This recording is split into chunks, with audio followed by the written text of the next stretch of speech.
Good afternoon and welcome back to the Inside Job podcast, Healed Inside Out. We're doing a duel today. We had Omar Wilson on for the first half, and this second half, we have the magnificent Humphrey Jr. Yeah. He is the CEO of BSE Records and is the manager of Omar Wilson.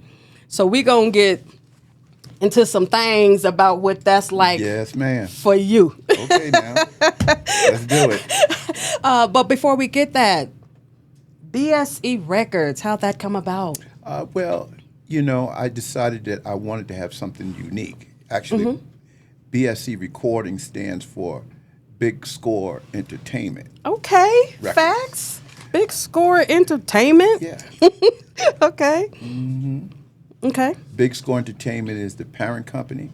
BSE Recordings is the record label. Oh, okay. Mm-hmm. So I wanted something big. You got that. How long have you been? BSE's been in business since 2007. 2007. Okay. Mm-hmm. You're looking for some new talent? Me. I'll take all that. I'm like, let me get my tea. No, congratulations on that. Congratulations on that. And so were you in the industry? Were you an artist at one point? So my tragic journey Talk about it. Started, originally I was a musician. Okay. Played in a top 40 band. Okay. For years. Called Climax. Wait. Not the Climax Oh, you know. okay. It was a different Climax. Okay. Well, I was just thinking of one of their songs I was going to sing. Yeah, from Stamford, Connecticut. Okay. In that group, believe it or not, was Bernard Jackson. Okay. And Bernard Jackson was the lead vocal for Surface. Okay. Who went on to do some stuff. Okay. And, bands are really hard to keep together. We played everywhere. We did everything. We opened up for the Ohio Players. We did a lot of things. Blue Magic, other people back in the day. And then as bands go, as you mature, people have different takes on life in terms of what they want to do. Okay. And so the band disbanded, and the only two real people to come out of the band that did something really big was myself and Bernard. Okay. I went on from there to actually becoming a songwriter. Okay. And a producer. Talented. So I remember, I was working with a young lady by the name of Janice Dempsey, who went on to do a lot of records with Melville Moore and other people. Okay. And my good buddy Alan Jones was my partner, along with Daryl Dash. Okay. And we collectively did a record that ended up on Freddie Jackson's album. Do Me Again, which was his last, was title of his last album, but it was the last one to go gold. Okay. And then eventually platinum. Okay. So I was in that business on the writing side. Was blessed to meet Paul Lawrence Jones. Okay. Who's sort of a mentor to me. Okay. Paul Lawrence Jones was responsible for Melissa Morgan, Freddie Jackson. Some good stuff, some heavy hitters. He did it all. Okay. So he kind of gave us our legs underneath us and Okay. helped to develop my skills in terms of being an established writer and a producer. Signed to MCA Records back in the day as a staff writer, and I went on to do a lot of things. Wow. Death by Temptation was one of the projects that I had 2 songs in, along with the other guys I told you about. Actually, that was the first film that Samuel L. Jackson starred in. Okay. So I kind of done a bunch of things. Okay. Got out of it, because my life changes. Just I got tired of the music game. See, I had been through a lot.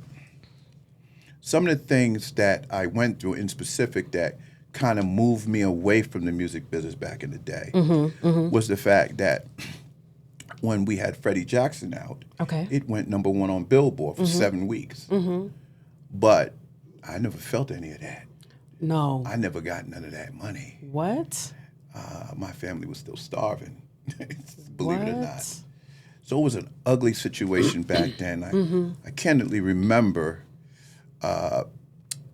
it was Christmas Eve. And at that time, I was involved with Hush Productions, who had Freddie Jackson signed to him. And I was desperate. My kids had no Christmas gifts, no food in the box. It was broke. Okay. So I remember going down to New York and to the Hush. Because they said, come on down. You know, like Bob Barker, come on down. Pick up your check. So I went on down there and to get a check and save my ability to give my kids a Christmas. Okay. I had no money in my pocket, broke. I had enough money in my pocket to get 2 Dirty Man Franks from the truck. Okay? I sat around. I must have got there at 9 o'clock in the morning. 9 o'clock in the morning I got there. Okay? Christmas Eve. Oh. And I sat there, and I sat there, and I sat there, and my stomach was growling, and I was hungry, and I was contemplating on this check so I could do my thing. About 2 o'clock that afternoon, I stepped out to go get me a Dirty Man Frank. When I got back, the doors were locked. You hush your mouth. Listen, the door was locked. Now, I had to take my little bit of change and bought my Dirty Man Frank, which means I had nowhere to get home. Wow. I spent Christmas Eve in Grand Central train station. Oh, my. Had no money. Lou? It was horrible. Kids had nothing under the tree. Horrible. Horrible. That experience made me get out of the game. Hey, you think? Because back then, my temperament was different than it is today. Yeah. You see. So Yeah. I said, you know what? I better go sit down and do something different. That's what I did. Yeah. Several years later, I had gotten an opportunity to have my own business because that was the only way I was going to get into this. If I controlled the levers of power. If I couldn't control them, I wasn't doing it because I wasn't looking for that heartbreak anymore. Yeah. And I was given an opportunity, and I went into business as my own owner of my own label. And when that happened, I began to be put in a position to control my outcome, understand how the inner workings of the business works, and then be able to build on something from that point. So that's what I did. Okay. And I had no artists on the label. So I was on a hunt. You didn't call me, Lou. Yeah, I didn't know you, girl. So the first artist that I had actually signed to the label was a gentleman by the name of K. Mells. Okay. Very talented brother. I thought he was going to go a long way in this business. But in this business, as an artist, you got to have more than talent. You got to have your mind right. I was about to take the words out If your you don't mouth. have your mind right, I don't care how much talent you got. Yeah. You're not going to survive it. And, there were opportunities given to this artist that he didn't see it. He may see it today, but he didn't see it then. So I had to keep it moving. So the next artist that I had signed is an artist that's still with the label. Okay. And her name is Erica Kane. Okay. Fantastic young lady. Writes, produces, can work engineering, can do Pro Tools, the whole gambit. Wow. So she was the first artist that I had gotten out of the box. Okay. And that kind of opened up the doors and set the stage for Omar. Oh, okay.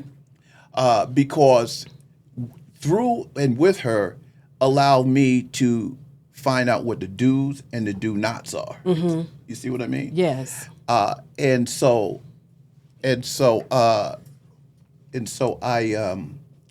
took advantage of all of those things. And in fact, Erica is part of our production team. Okay. And another gentleman I was blessed to meet was Jasmine Joyner, Okay. who is also a very talented brother that goes out with Joe as his keyboardist. Okay. And he was part of my staff as well, and continues to this day to be that.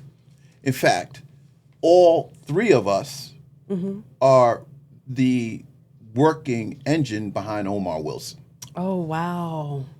So all this great stuff you hearing from Omar, it's a combination of all of us, including Omar, that has put all of this to the table. Right. Because as we said, it takes a team. It takes a village. To do it by himself. It takes a village. It really does. Absolutely.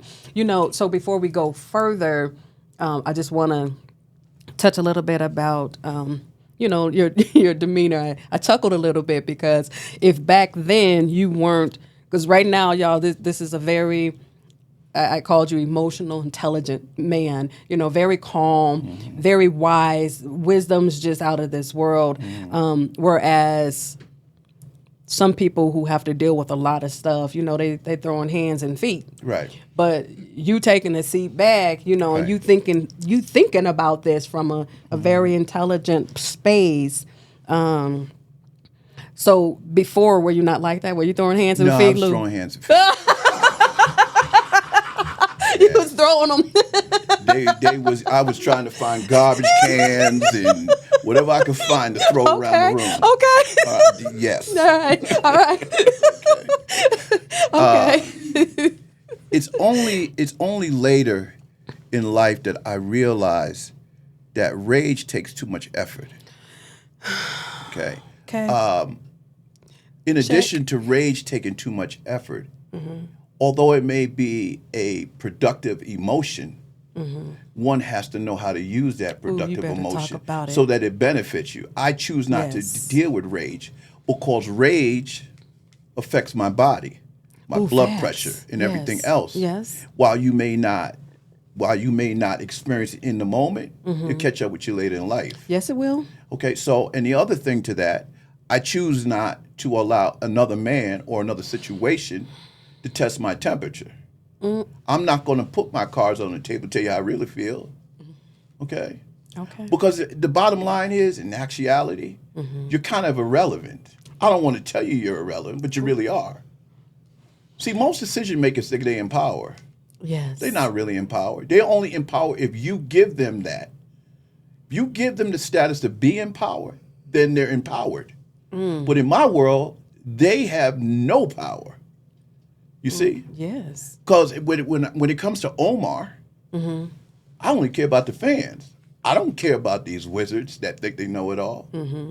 I don't care about these executives that keep saying no. Yes. I don't care about them because if the fans love this man, then my battle's over. Wow. See what I'm saying? Yeah. That is, wow. We just got schooled, y'all. We just got schooled. Wow. That, you want somebody like you on your team, right? Because for those of us who, sometimes tend to be a little quick-tempered, be it for whatever reason, need somebody. Sometimes it's great having somebody around that can cool that flame. Yeah. And then not only that, from a business perspective, how you can handle business because that emotion is out of it. Of course. And so you can handle business. Right. See, listen, I'm a humble person. I'm not going to tell you I'm right by everything I do in life because I'm not. Yes. But at the end of the day, I'm a man. And I'm the type of man that if I'm wrong, I can tell you I'm wrong. See, it take a big person to be able to look at yourself in the mirror and say, I'm wrong. Now, how can we fix this? Yeah. Because two screaming birds do what? Keep screaming. Make a lot of noise. Making a lot of noise. So I try to govern myself by that example, that I would rather listen and come up with a solution than to be yelling, screaming, and jumping up and down. It is unproductive to do that. Okay? The other side of that coin is I have a belief system inside myself. And I believe there's no mountain high enough that I can't get to the top. And I also, when it comes to my artist, and in particular Omar, I have a belief system in him. Yes, you can see that. It's like the rock of Gibraltar. It cannot be shaken. You're not going to shake me or tell me what I already know internally is the right thing. Can't be done. And I've had so many people along this journey, in particular with him, not to speak of Erica, not to speak of T-Bars, a couple of the other artists. I've had so many people come to me and give me every reason under the sun for why I shouldn't follow my own path. Who are you to tell me what my path is? Wow. There's enough time in the day you worry about your own. You understand what I'm saying? Yeah. So they were trying to get you to not, in essence, believe in Omar. Oh, absolutely. Wow. Often people are double agents. Okay. They have double agendas. Okay. They'll know something's great and tell you it ain't. And if you're stupid enough to believe it, that's your loss. That's one side of the coin. Envy and jealousy is prevalent in all of us.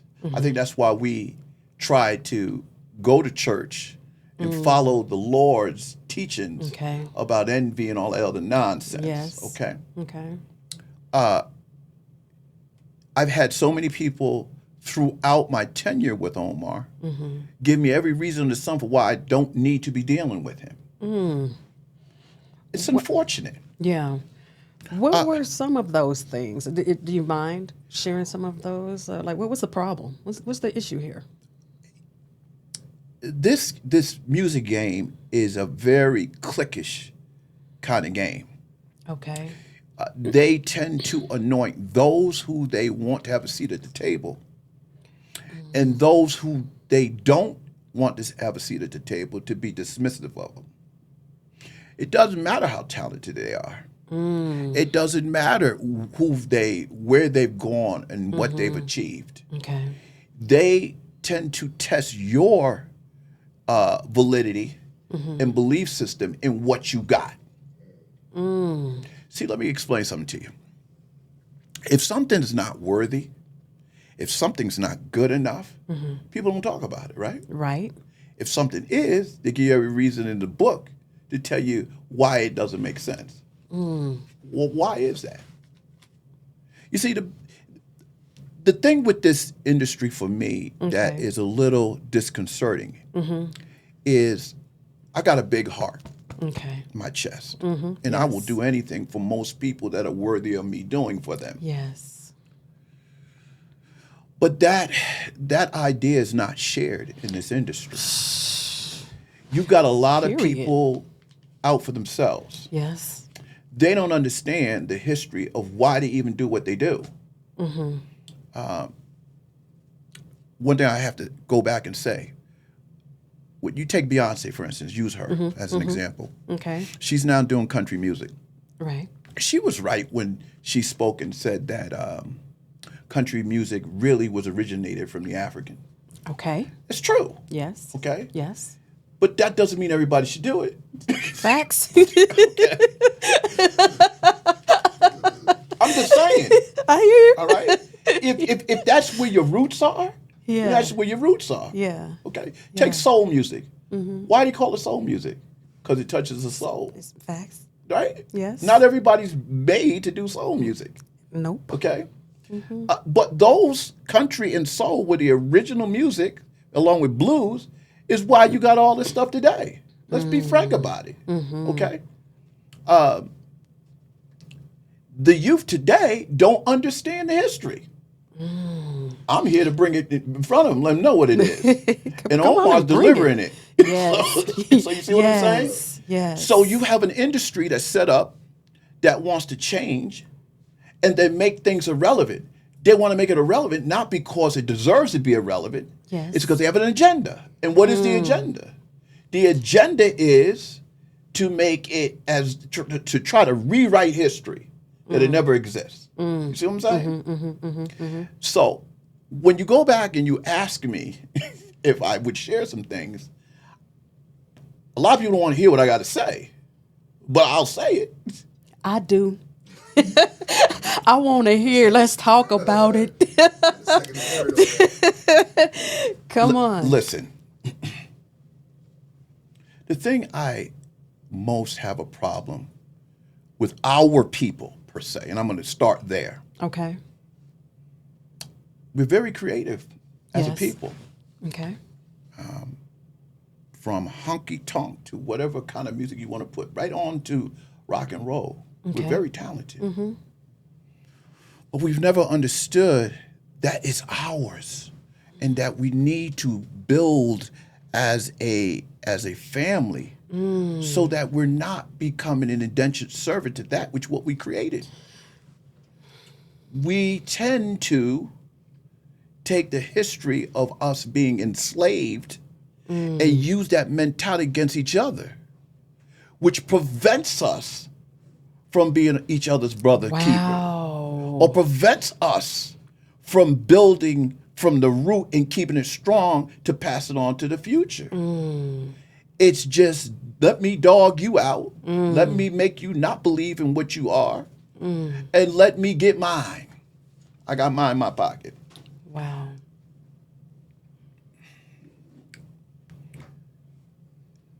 We need to understand that we don't need to be the worker bees.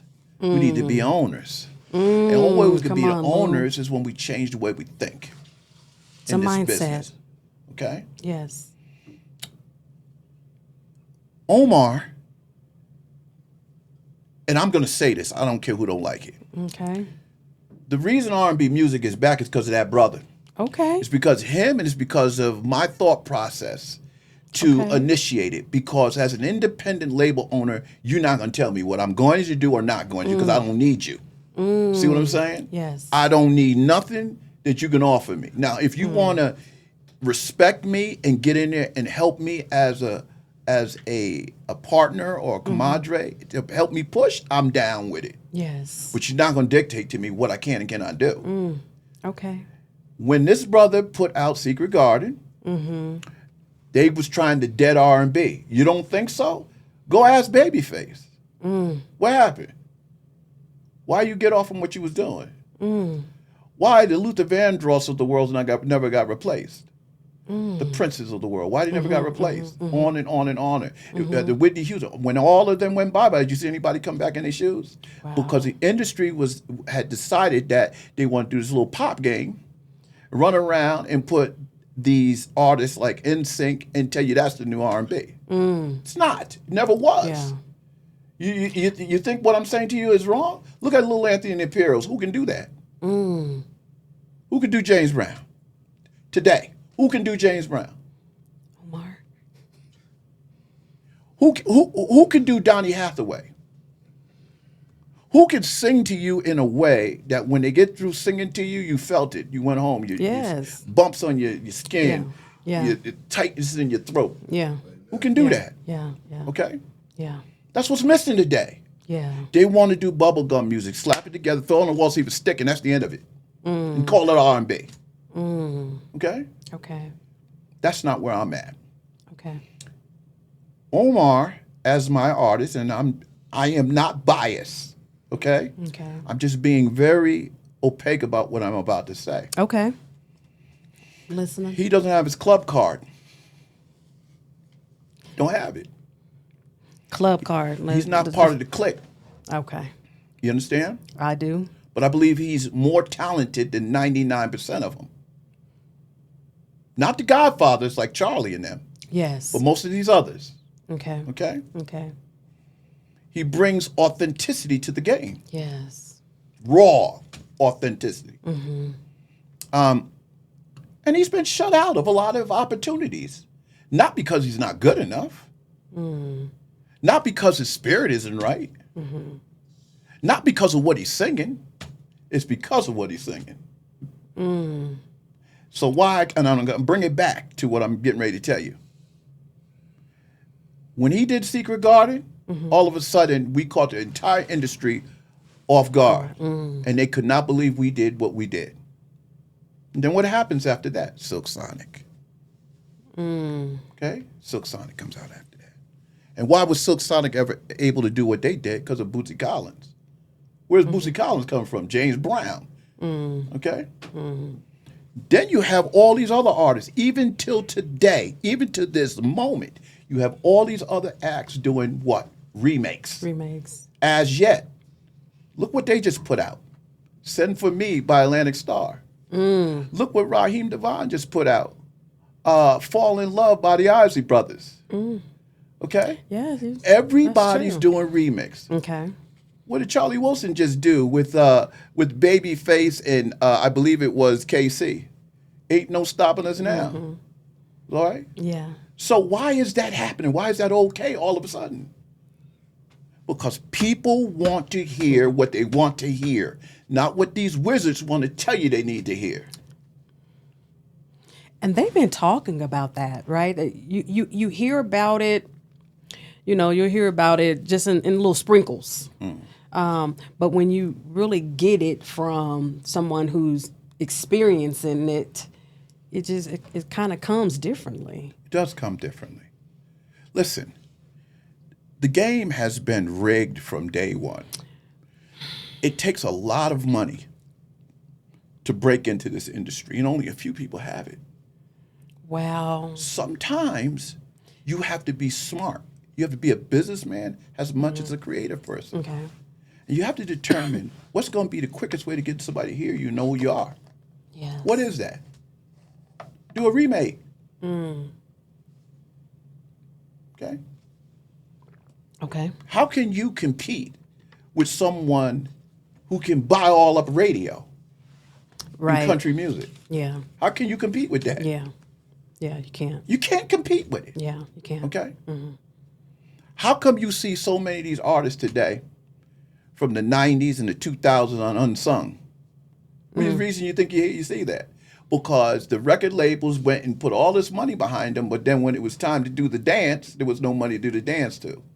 So what they end up doing on Unsung? No money in their pocket, broke. Wow. Think about it. Why today is the most artists that are outperforming today in live concerts from the 90s and the 2000s? Old music. It ain't because of new music. Yeah. Okay? Yeah. Why did Sirius XM change their format from being what it always has been, which was legacy artists, such as the music Omar does, to this new stuff that nobody cares about? They'll tell you they care about it. Really? Well, who's going to those concerts? You see them? I haven't seen none around. Where they at? Yeah. Yeah, you're speaking some facts here, So sir. you see what I'm saying? Yeah.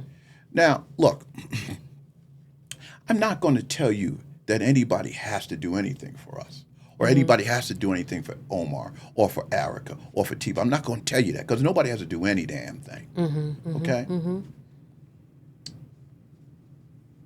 But there's been certain instances with artists that we've worked with, that in particular Omar's worked with, that have not been his brother's keeper. That's a slap in the face. Well, especially when he was the one that was trying to keep them. And he's a new kid on the block. What is that about? What is that about? Selfishness, self-centeredness, a lack of Integrity too. just a whole gamut of words you come up with. You don't do that in this business. That's how you segregate yourself instead of building something. Yeah, working together. Okay, the artist of yesterday used to take an artist like Omar and embrace him for the next generation to see. Okay. These artists today, they think about self. So when it's all done and said, what you got left? Nothing. Nothing. And what is it born out of? Jealousy and envy? Yeah. I mean, you were talking about that. It's sad. I'll take you back to one other thing, just really quick. When we did Secret Garden, we did it in the middle of a pandemic. Ooh, let's talk about that. We did it right in the throes of the pandemic when people was dropping dead by the thousands every single day. And the original idea to do Secret Garden was Omar's idea. Oh, okay. And he came to me and he said to me, he said, Lou, I'd like to do Secret Garden. And I got together with Jazz, who's part of my team, and Erica, who's part of my team. I said, we're going to do Secret Garden. And the next day we showed up at the track for Omar, and Omar couldn't believe it. Right? He was like, I mean, I wanted to, but Lou? Yeah. Okay. So we got that part done, and then the next part we needed to kind of think about is who was going to be on the record. Right. So I reached out to my publicist at that time, whose name was Rafael Blanco. Okay. And Rafael was also the PR guy for Raheem Devon. Okay. He said, well, look, we can get Raheem on this record. Because I had read it by Rafael, and he was like, oh, no, it's a big record, Yeah. You want to step in shit? Yeah. Yeah. So I remember talking to Raheem about it. Okay. And Raheem said, well, who you think about getting on it? I said, well, Omar going to do his thing and get you. And, I'm thinking about, I don't know. And then Raheem said, well, maybe you get Avery Wilson and so forth and so on. So just give me a moment because I'm going to wrap this together. Okay. So Raheem got on the record, did his little demo thing. Omar got on the record, did his little demo thing. And we went to talk to Avery Wilson about it. Avery Wilson is an artist out of, I believe, New Haven, Connecticut. Okay. I've known that young man for about at least 15 years. He may not remember I know him, but I know him. Okay. And I remember asking him to be on this record.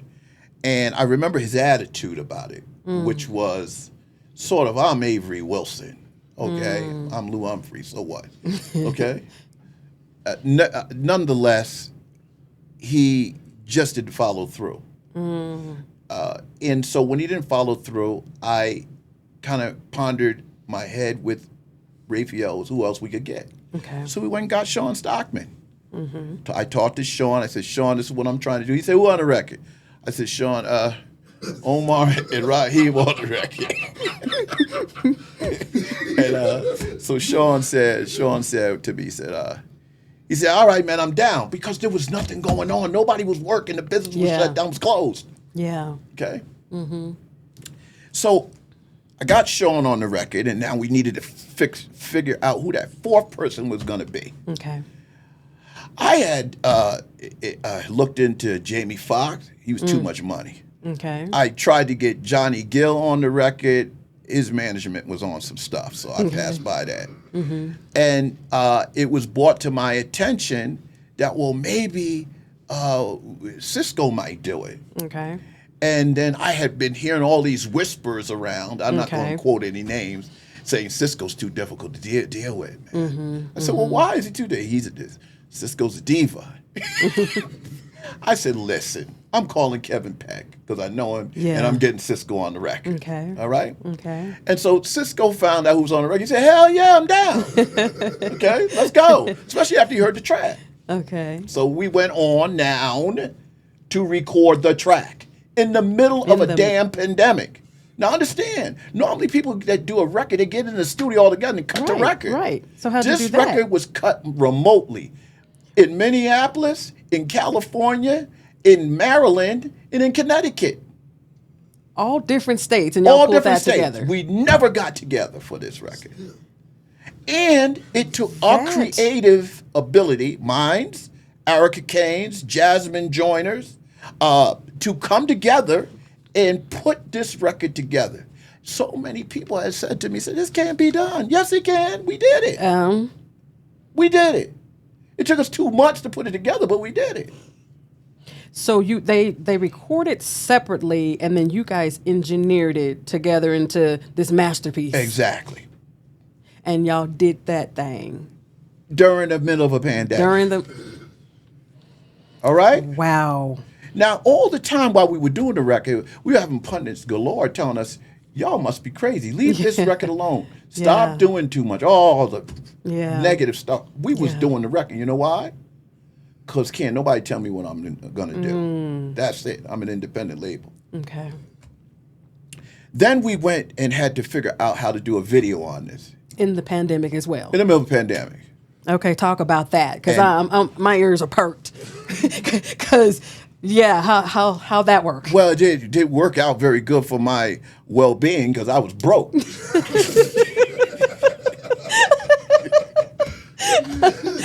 Okay. You see what I'm saying? Ooh, but and I'm gonna let you finish, but I'm certain you recovered. First of all, Derek Blanks was called upon to do the video. Okay. Derek Blanks is big time. His vision is off the charts. Yes. And then I had to figure out how I was going to pay all the artists to go out to Bel Air. Okay, because that's where you filmed the video. We filmed the video. Okay. How I was going to get everybody out there and pay them, get them on flights. Because let me tell you something. Sean Stockman told me right out the gate, he said, look, Lou, I ain't traveling nowhere. So if you're going to do it, you're coming here. That's it. He said, I got babies home, I got wife home, and I am not doing that. Okay? So we put it together, big price tag on it. I ain't going to even tell you what it was. Okay. I can only imagine. It was really a harrowing situation because back then California had rules in place that there was no gatherings unless you were clean of COVID. Okay. And what would have been the chance of people coming from all those different places were going to be clean of COVID? So we had to get tested before we could even go into the mansion to do it. Wow. And thank God, grace of God, all of us tested negative. Yeah. Then once we got in there and we passed that first test, we then had union in 8 hours to get it done. So okay, that's what I was going to ask. Y'all got that video done in one day? Video done in one My God. day. One day.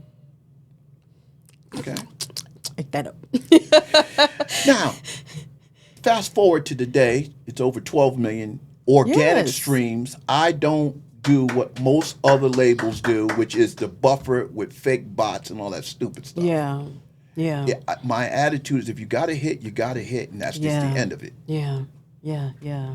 You would think that the peoples at the Grammys and these other organizations would have said, damn, these people created a masterpiece in the middle of a pandemic, remotely, and when I submitted it for a potential Grammy nomination, Nothing? No runner-up? Nothing. That shows you how the game is rigged. All right? Now, I'm sure if these people would have been on it, of which I saw a quote in one of the remarks a few days ago. If R. Kelly and October London and Lucky Days and I forget the other guy was on the record, I would have loved to see them on the record. Then probably if they were on there, they got a nomination. Wow. Because the game ain't fair. They chose people that was in the club. They're not we weren't in the club. I call out the Grammys all day long. I don't care. Yeah. Because I don't need their award on my wall anyway. I know what we have. Yeah. As of today, Secret Garden's videos got more views than the original. Wow. That's a testament. That is. And then when you have fans like me who probably watched it so many times, I'm probably a little over half. No, before I purchased the album, I was watching that thing several times a day. Right. It's good music. Right. It's good music, and that video is phenomenal. And I'm not just kissing no behind or trying to play no groupie role or anything like that. It genuinely is some good stuff. Right. It really is. Yeah. And it gave me, though, as you talk about them goosebumps. Right. That so, I know a melody. What? What is this? Who is this man? It made me feel like the five heartbeats when she's like, what? What is this? That's what I felt like, and that's like no joke. And I mean, it's not sucking up or anything like that. That it was genuinely good to my ears. It was good to my soul. It was good stuff. So I just am baffled that there's no runner-up, no nothing, no winner, No, because that's not the way the game. Nothing? That's not the way the music game works. It's not the way it works. It used to work the right way. It don't work that way no more. So if it's wrong, it's right. But if people are doing it the right way, it's wrong. It's wrong because That's it's just not. ass backwards. You should take the music should not be a popularity contest. No. It should be a worth ethic based parameters that says this is what needs to be nominated. It's not like that anymore. Because if that were the case, we would got nominated. Because you tell me another song that was done in the middle of a pandemic the way we did it, it came out like this. Right. So that's all I got to say. And let me tell you something. BSE Recordings has great artists. Omar Wilson, Erica Kane, T-Bars. We've got great artists. We got a great team. Okay? I'm proud of them. Yeah. All of them. Yeah, Okay. as you should be. And let me just say this just real quick, because I think a lot of times people maybe want to perceive this as, you only got 3, but it's really the quality then over the quantity. I'll take one good person over 5 million that, Right. mediocre or really not that great. Right. So your team of 3, the artists that you have is making a huge impact. Huge impact. It's phenomenal. And now we added a new artist named Nyrisha, who has a song called Wanna It's a great song. She's young. It's what these What's kids. her name? Her name is Nyrisha. It's called Wanna and it's every bit as infectious as Tyler's Water. The difference is where Tyler's coming from and where she's coming from. She's coming from an independent. Tyler's coming from an independent, but it's got major backing. That's the difference. Okay. But both songs are equal. It's a matter of one's perspective. Yeah, fast. Now I do an album. We put an album out called Omar Wilson Sings the Classics. I'm very proud of that album. Should be. The reason we did the album is because Omar is unique. He's different. He can do things that other vocalists out here today can't possibly muster the way to get it done. Okay. Okay? Okay. I think it's a critically acclaimed album. But you have the key makers who have decided it's too much for them to swallow, and so they want to act like it doesn't exist. Well, I have a news flash for them. It ain't going a damn place. And watch what we do with it. Okay. Okay. I believe that. I believe it's going great. I believe it's going up there. Yeah. You all will get your recognition as you deserve. Yes.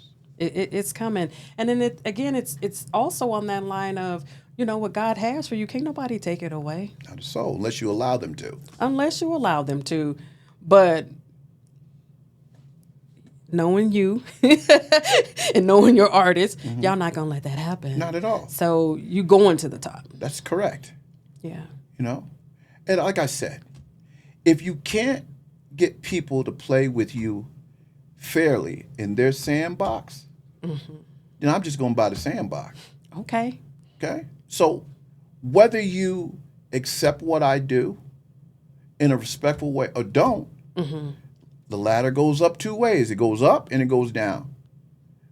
As I'm going up that ladder, if I see you going down, I'm not going to catch you. You're going to keep going down that ladder. And those artists and those individuals within this music business who have done ill towards my artists, and in particular Omar, they're going to understand with it. Again, it's not my right to exact wrath or vengeance on anyone. It's the Lord's right. You're right. You're okay, right. God's right. You're right. But mark my words. All of my artists, all the artists on BSE, including Omar, will get to the heights they deserve to be at. Claim that. Facts. Manifest that all out in the atmosphere. That's going to happen. Yes. Yep. Wow. So you heard Omar's interview. do you understand it and or believe it the same way that he sees it and believes it as to the reason why it seems that he is, I don't know, he didn't say blackballed, but it kind of almost seems like that, or what is it in from your perspective and from your mouth that he has this adversity in this industry? There's a lot of artists who've been in the game a long time who don't want him on the stage with them. Why not? Because they're older artists that have been around since the 90s, and they're in protection mode, and they're trying to protect that they continue to eat. They don't understand that you can't protect something that's not destined to be yours. Oof. You can hang around and fight and scratch and claw, but eventually a reckoning is going to come anyway. Because of why? It's not about the promoters. It's not about the venues. It's about what people want to hear. Fans. Facts. And some of those artists that have done these type of things, I'm not happy with them. And they know who they are, too. They know who they are. The only artist that, as far as the guys who did Secret Garden, that reached back around and tried to pull a brother out of the hole was Sean Stockman. Wow. He's the only one.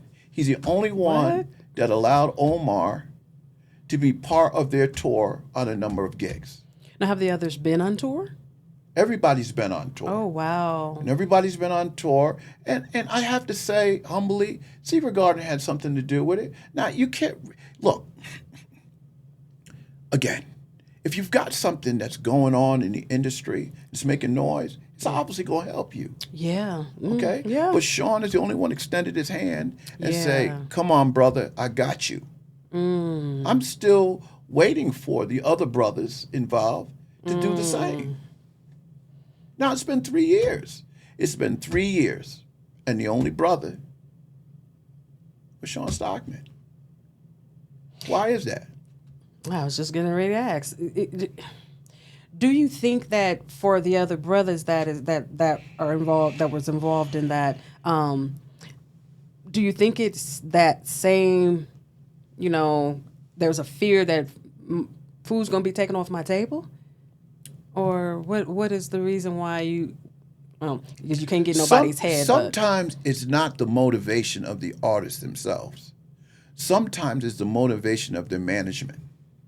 Oh, okay. So for me to determine which that is or why that is, I'm not in a position to do that. Yeah. I just know at the end of the day, it's not how I would operate. It's not the way I work. Okay, I don't have a problem putting him on stage with anybody. Yeah. I don't have a problem putting him on stage with nobody. Yeah. Okay, what is the issue? Respectfully, what's the issue? What is it? I leave it for conjecture, self-evidence. If you fear something, then you fear it, because otherwise then you would be part of it. You see what I'm saying? Yes, I understand that. Wow.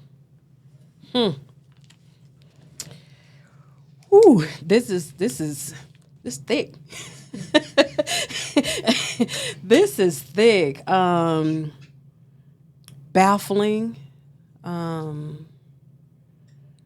But I mean, I guess it's the game. Well, see, it shouldn't be a game. It shouldn't be. I'm not saying it's right, but it seems to be the game. It's being played wrong. We, as African Americans within this industry, need to get our act together. We need to cut out our mess, our pettiness, our let's crabs in the bucket mentality. We need to stop. We have enough everyday situations that we have to be concerned about and fight against, as opposed to fighting against each other. And it's a sad reality that in 2024, we still acting like we runaway slaves or something, trying to protect our own butt from the man. Wow. It is sad, Yeah, and it is shameful. Yeah. Yeah. Yeah. We got to do better now. Do you see that changing? Or what is it going to take for that to come to pass? You believe? For that which they hold so high as a prize to be ripped away from them. Ooh. The pursuit of a dollar should not be the focus of your existence. The root of, is what they say, the root of evil? Right. And all the promoters that I have dealt with through the years, in terms of getting Omar involved with them, he's never done anything wrong to anybody. All the promoters I've tried to get him involved with have shitted on me. And that's okay. It's quite okay. Because I'd rather know who I'm dealing with than a smiley face with an agenda. Yeah. Yeah, facts. You see? Yes. But my memory's long. And I tell Omar, keep your memory long. Because your time in the sun is going to happen. It's inevitable. He's like Thanos. You know how they always said on that Marvel Thanos, he's inevitable. Yeah. Okay. See what I'm saying? Yeah. Omar gets on his catalog, that's with BSE, he averages about 60,000 streams a week. Wow. He's been averaging 60,000 streams a week for 3 years. You show me another artist that's doing that organically. Wow. But then I have wizards tell me, oh, well, you know. Yeah. Whatever.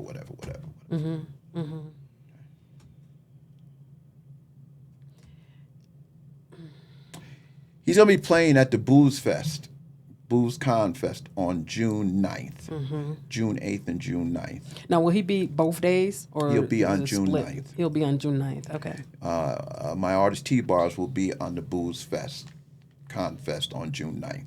Okay. Omar's going to be performing with RL from Next. Okay. Rough Ends. Okay. Lavelle. Some good ones there. Pokey Bear. Yeah. Latrell, The Truth. T-Bars. Pastor Troy, to name a few. Okay. It's going to be a really dope event. Over 300 vendors out there. They're going to have a twerking contest. Which will be fun. So Omar mentioned that too. I'm hearing something. I'm hearing something here. Y'all want to see this twerking contest? Is that this what's going on here? Yeah. And listen, they already got 50 models signed up to go. What? Already. What? Yeah. You know, it's a skill. It's a skill. Yeah, it's a skill. T-Bars is going to host that. Yeah. Omar's also going to be doing Juneteenth in Nightingale, North Carolina for the mayor of Nightingale. When is that? That's we know when June 15th. He's also going to be performing in Philadelphia at the Wawa Home America Festival with a number of top acts there. Okay, make sure that you get to me, all of those flyers. I will. And then I'll make sure that I post them. I will. On all of my sites as well. Yeah. So he's he's staying busy. So are things changing? Do you see They're people? changing because I will them to change. I'm not waiting for no one no more. I'm not playing that Mr. Nice Guy, let me talk to you and beg you and jump up and down and do dog tricks for you. I ain't doing that shit no more. Okay. Because I don't have to. You don't. You got a gym. You have a gym like right there. Right. You know. Right. I haven't listened to Erica or any of the others, but I'm going to. Yeah. I will. I'm not go on and I'll support that too. You know. Indeed. But just the one that I know, it's a gym. So it's a moneymaker. Yeah. Yeah. But it's not. Again, it's not even just the money. He's good. He's good. And the whole team is good. Yeah. I remember when we spoke and I said, I mean, let me just say, I love how you believe in him. You were like, this man is talented. Like, this man gets overlooked, and this man has, been through Vietnam and back. And, of course, I know he's not old enough to literally have been there. So I know that there's just been some war going on. But the way you believe in this man is just like, oh my God, he's got a phenomenal manager. And if I can only imagine that you don't pick, like him over Erica or whatever. So they all got the same love. Man. Yes, they all got the same love. Man. Listen.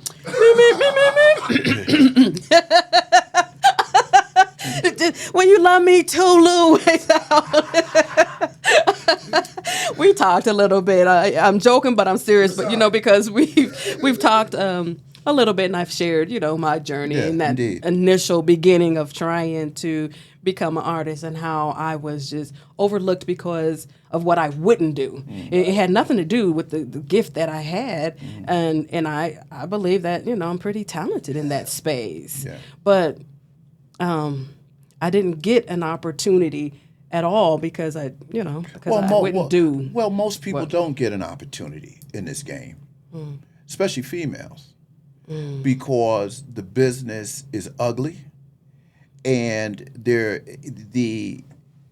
look, unless one is truly willing to give and sell everything that makes them who they are for success, then the chances are, when you're playing that corporate game over there, is you're going to get run through.